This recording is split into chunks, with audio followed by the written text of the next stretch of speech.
quelques semaines des fêtes de fin d'année, la ville de Grenoble, la métropole, ainsi que le SMTC font des petits cadeaux aux Grenoblois pour faire leurs courses de Noël. Le but, dynamiser le centre-ville. Livre à vous fête sa 10e édition à Voiron. Cette année, 3 invités d'honneur étaient présents. Parmi les participants, certains ont pris un bus pour partir à la rencontre des auteurs. Week-end sportif chargé avec la 4e édition de l'Open des Alpes, les BDL en pleine forme à l'extérieur et le FCG qui frôle l'exploit face au Racing de 92.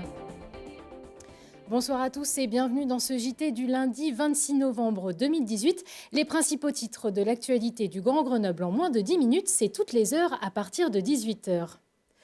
Alors que les fêtes de fin d'année se profilent à l'horizon, certains d'entre vous ont peut-être déjà commencé leurs achats de Noël.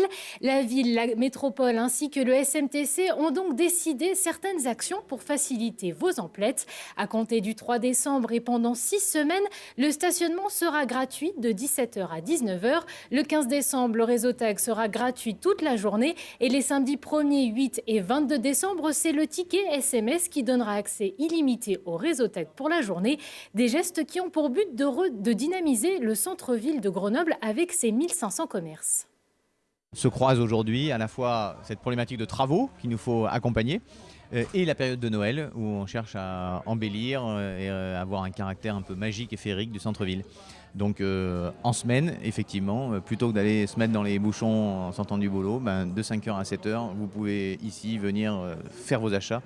Ça sera gratuit, vous pouvez rester en ville. Notre objectif, c'est d'avoir un commerce de ville le plus développé possible. Et on sait qu'à la fois avec l'évolution des modes de consommation et Internet, et en période de fête, chaque année, ça fait des sauts, on sait qu'on continue à avoir des centres commerciaux de périphérie qui se développent. Donc on sait qu'on doit accompagner ces changements. La mutation, elle est nécessaire pour qu'on ait cette qualité de vie, et il nous faut prendre soin du centre-ville, ce Grenoble cocooning, pour un peu faire le pendant du Grenoble bashing qui fait mal à tout le monde.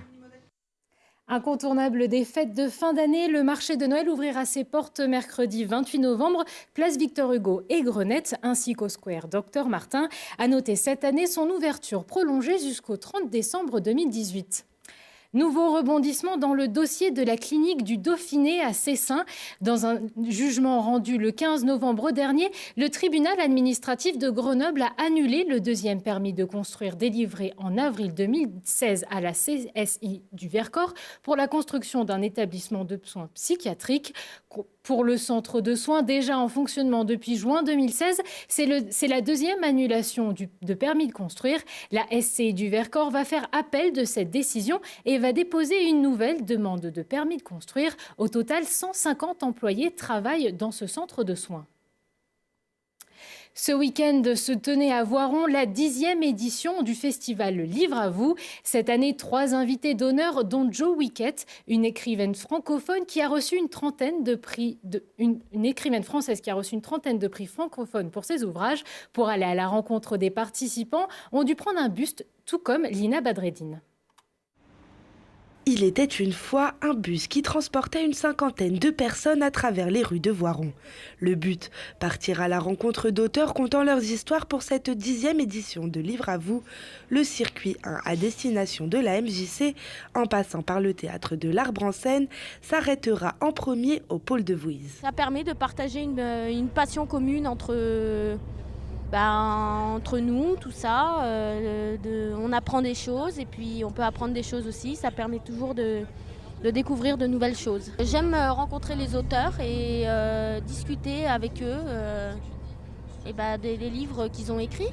Ça fait plusieurs années que je participe à Livre à vous et je fais toujours des rencontres extraordinaires. Notamment, je participe avec Dominique Osmond à un atelier d'écriture et nous organisons dans le cadre de Livre à vous des rencontres avec les textes qu'on a écrits lors de ces ateliers. Voilà, c'est des moments qu'on garde en mémoire très longtemps. Sur un fond de musique paisible, une lecture sur l'oreiller croisée de 3 auteurs, Gilles Abier, Cathy Itac et Jo Witek, 3 textes courts publiés dans la collection D'une seule voix. Cette année, le festival met aussi à l'honneur la littérature jeunesse adolescente.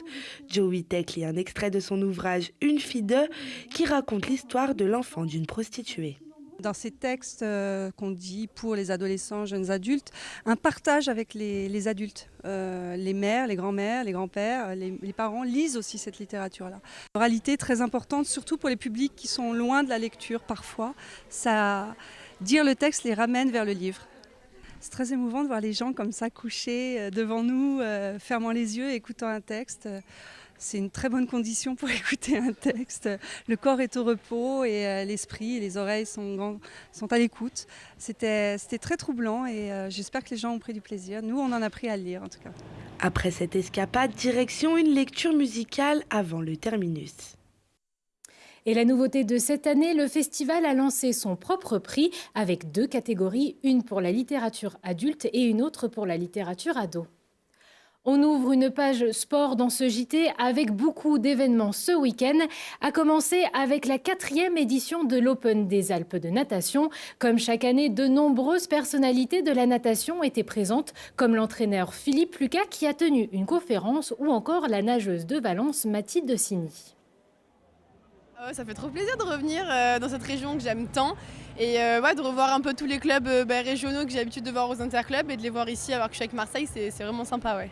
C'est vrai que j'ai fait des bons championnats de France sur 50, bon sur 100 et 200 un peu plus compliqué mais non je suis en bonne forme parce qu'on part dans 2 semaines pour les championnats du monde donc c'est normal qu'il faut qu'on soit bien. C'est que du réglage, que sur le départ, les coulées, pas trop à 16 mètres, plutôt à 15 mètres et puis c'est vraiment de prendre des marques pour plus tard et voilà, c'est une semaine de transition on va dire. C'est vrai qu'après les championnats de France, faire un meeting encore, on va dire un meeting encore de travail avant les championnats du monde qui se déroulent dans 3 semaines en Chine, c'est très bien. Ouais. Ils n'ont pas eu trop l'occasion de faire des courses, se mettre dans le rythme de la compétition, enchaîner les courses entre le week-end dernier et ce week-end-là, et puis après il restera 3 semaines pour se préparer. C'est vrai que moi je ne suis pas venu parce que moi mes nageurs nageaient à Abu Dhabi il y a 15 jours en eau libre. Après il y a eu les championnats de France, donc je les ai laissés récupérer parce qu'après il y en a certains qui partent faire une course à Tahiti en eau libre, il y en a d'autres qui font les championnats du monde, donc pour moi c'était un petit peu compliqué mais je viendrai la prochaine fois avec plaisir.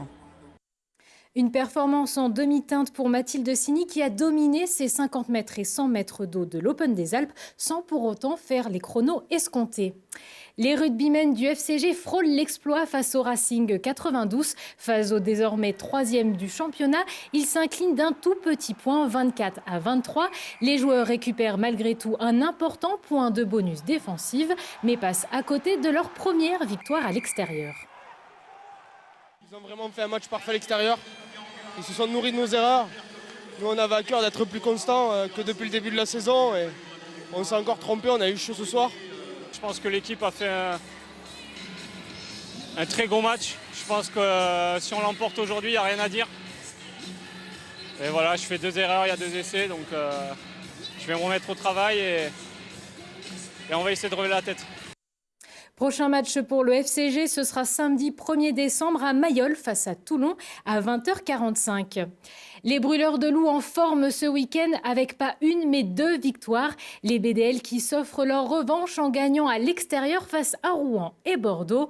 2 équipes contre qui ils avaient perdu en première phase de Ligue Magnus. Vendredi, les hockeyeurs ont gagné 5-2 face à Rouen. C'est la première défaite de la saison pour les Dragons. Et dimanche, c'était au tour de Bordeaux, victoire 6-2 pour les Grenoblois.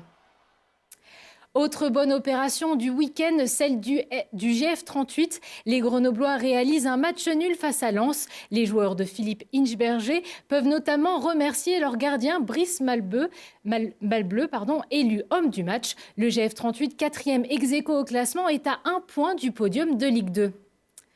Et puis tous les résultats sportifs ainsi que les nouvelles du monde sportif isérois sont à retrouver sur notre antenne avec l'émission Esprit Sport à 19h15 et 22h15. À 20h15 et 23h15, si on parlait... Émission best-of aujourd'hui avec le comédien Daniel Prévost, un passage au poste de police de Plus belle la vie, le mariage de l'humoriste Michael Bièche et la troupe de tournée des Refuges pour finir en musique.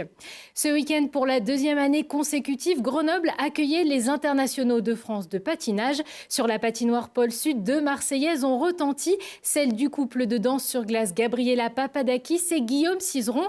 Les champions du monde en titre ont battu leur propre record du monde. Et puis l'on se quitte avec les images d'un autre couple français, celui de Vanessa James et Morgan Cypré, qui terminent également à la première place de leur catégorie. Très belle soirée à tous.